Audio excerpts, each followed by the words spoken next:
So let's talk about modding your Warframe. When you first get a Warframe, there'll be Master Rank 0, and you won't be able to put any mods on it outside of the very base stuff. I am Master Rank 30, so sadly I cannot show you what it would be like if you weren't Master Rank 30. But the first thing you should definitely do, go to your abilities and read through your passives and each of your abilities to understand what they do. There's also a tip section that'll give you a very basic general tip to how to play the Warframe. Then you should focus on going into your Warframe and building as much health as possible. Just build health, build shields, build armor, whatever you need to survive. Just focus on that. Make sure you put something in your aura slot and focus on this. If it's a Warframe you plan to keep, I would recommend going to actions, bottom right corner, and putting a what is known as a potato, also Orokin reactors, on your Warframe. This will double its mod capacity. And put on mods like Vitality, Steel Fiber, Redirection, Vigor, Adaptation, or any other sort of survivability type mods involving health, armor, shields, and damage mitigation, such as adaptation. If you don't have mods such as adaptation, if you're in a clan, most people have plenty of spare adaptations or can easily get one. So it is very cheap, and most people are more than willing to give them away entirely for free. But once you have nothing but survivability on, if you have any left over, throw on some power strength or duration and take it in to wherever you prefer to level up your Warframes until you reach rank 30, which will give you full access to your mod capacity. Once you have your mod capacity and you've played with the Warframe and get a slight understanding of it, by the time you hit 30, you should at least understand a very basic idea of how it works. And you might have been like, oh, I really like this specific ability. Like, say you played Valkyr and you're like, oh, I really love Warcry. Well, you can come back here to abilities and look, and you'll see you can check if those abilities have augments. And these augments are obtained through Syndicate, ranking up. And if you're new, you probably won't have access to these. But you can always ask either clanmates or people in chat. Be like, hey, would anyone be willing to spare these? Most players have an abundance of resources for their syndicates and are more than happy to help a new player with getting an augment, especially if it's a Warframe that they personally enjoy. They will love to give you everything you need to make it better so you can try and enjoy it as well. But once you've done that, you can come here to upgrades and find whatever aura fits the polarity you have on it. You see here, this is a V or a Madara. Most people just call them V-D. You're going to put it in. That'll give you even more mod capacity. So now you get an 18 extra mod capacity for having this equipped. And from here, you can, let's use Warcry as the example. You can be like, okay, Warcry cares about duration. So you're going to type in duration. Or you can click right here where it says duration to see all the mods affecting duration. You can slap on. We will not use prime mods for this. You can slap on a duration mod and it'll boost your duration. Well, now that you have that, you can be like, oh, but I don't have any survivability on this frame currently. You'll go look at your health, shield, armor, and you'll be like, okay, 855 armor, that's a pretty high armor stat. So this Warframe is already showing you, since they have armor, that they are focused on pure tanking with health and armor. Shields do not benefit in any way from armor. So while they are useful on her for things such as shield gating, you as a new player should not focus on shield gating. It can be very stressful for new players to learn. or even attempt to pull an actual gameplay.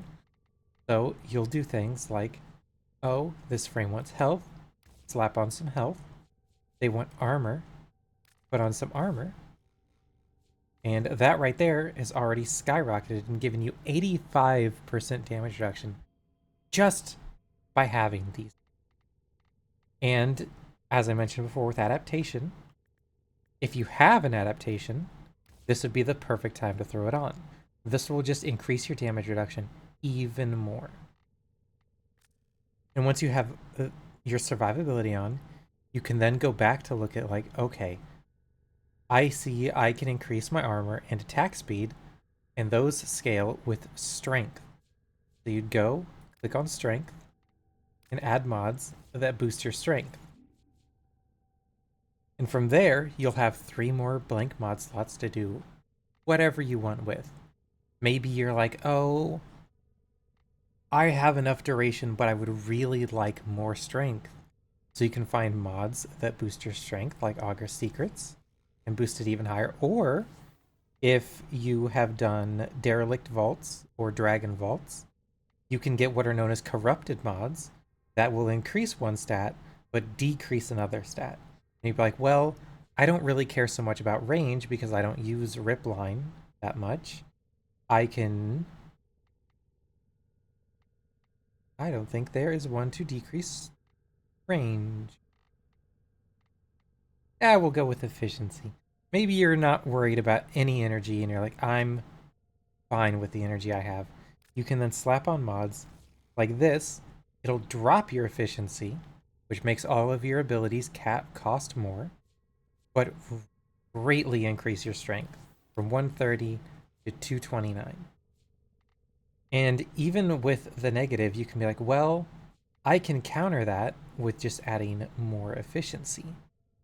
So we'll just swap on Streamline, which still, it'll be more expensive, but you will have way more strength and do a lot more damage, or in this case, have a lot more armor and a lot more attack speed. Now, if instead you're realizing, oh, I'm having major energy problems, there are 2 mods that can help with that. You can either use Flow, or you can use mods like Equilibrium. Flow won't directly fix your energy problems, but it'll allow you to increase the amount you can hold, which could potentially mitigate any issues you're having by giving you excess amounts of energy. Whereas Equilibrium will convert health pickups into energy. So if you're struggling with energy, even the health orbs will be giving you even more energy. And from there, it's just picking and choosing the small little bonuses you want for yourself and being like, oh, well, I want more strength, so I'll put more strength, or I want more efficiency. And after that, there's also augments, like this augment here. You'll be like, oh, I have Eternal War, which makes it so whenever I kill things, it increases my duration. So as long as I'm killing things, I don't need to worry about duration. So then you can be like, well, I can take off duration and just add strength instead because I no longer need duration. And once you have all of that figured out, then you can eventually start looking for mods like Archon Intensify, which will increase your strength and give you other bonuses. Or you can go for set mods like Mars Hatred, which will allow you to teleport to targets. Or there's, let's see, other that mod. You can stack on the Umbral mods if you're wanting to heavily invest in a Warframe. I would not recommend this unless you truly wish to invest in that Warframe. These can become very expensive and require special forma just to be able to fully fit a build on with them. But you can add mods like Hunter Adrenaline, which also can help with any energy issues they have, especially on health tank Warframes such as Valkyr, because every time you take health damage, you'll be getting energy instead. Then, after you've played with the frame for a while and you started getting to more higher game stuff, you'll be getting things that can go in your arcane slot. And you can then, your build crafting can go even further. Say you're on a health tank frame like Valkyr. You'd be like, she has an insanely high amount of armor. Well, there are arcanes like Arcane Persistence that will make it so you won't have shields anymore. But enemies will not be able to hit you over more than 500 damage per second, making it so your armor frame can survive much longer and not worry too much about damage. And on frames like Valkyr, who have a 4 that make them immune to status effects, they cannot turn off your Arcane Persistence except with Nullifier Bubbles. So from there, it's just picking and choosing all the min-max things you want, like maybe you want more parkour velocity, so you'll throw on Arcane Agility, or you want a large amount of strength, so you'll throw on Arcane Bellicose. Since she has high strength, that will boost her strength highly. Maybe your shield warframe, you'll throw on things like Arcane Barrier. And there are other mods that, if you want to focus on shields, you just click shield. There's redirection, which will boost your shields. But there's also, more importantly, things like fast deflection and vigilante vigor, which will allow your shields to recharge faster without having to get into shield gating and all the shenanigans you can pull with catalyzing shields and rolling guard. The very basic is put on anything that increases your shields higher, put on fast deflection and vigilante vigor to increase your shield recharge, and just let them recharge naturally, because you'll already be surviving fairly well anywhere below mid-game steel path. And that is pretty much all there is to know for the basics of modding without getting too complicated. Set mods you shouldn't need to worry too much about. You can do some complicated things like with mecha mod sets, but just find what fits your playstyle for that warframe and what benefits them the most for how you enjoy using their abilities, and just have fun from there.